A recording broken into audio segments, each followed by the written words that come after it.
huwag kang malungkot kung konti lang yung viewers mo.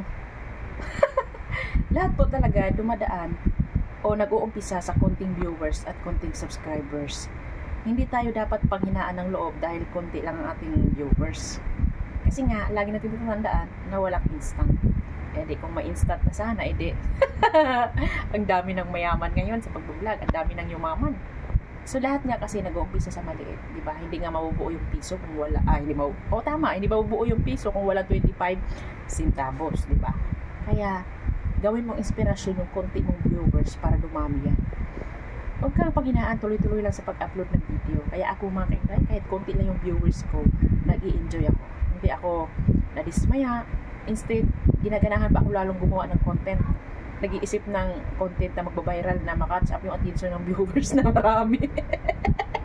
Kaya ganun ang gagawin natin mga kainday.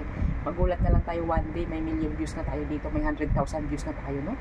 So ngayon pa lang, sanayin natin ang ating sarili na i-enjoy ang bawat achievements, no? Yung 10 viewers na nanood sa atin, malaking bagay na yan, no? Lalo pag umabot tayo ng 100 viewers, napakalaking bagay na yan. Kaya magpasalamat tayo dahil may nanonood sa atin. Okay? Yun lang.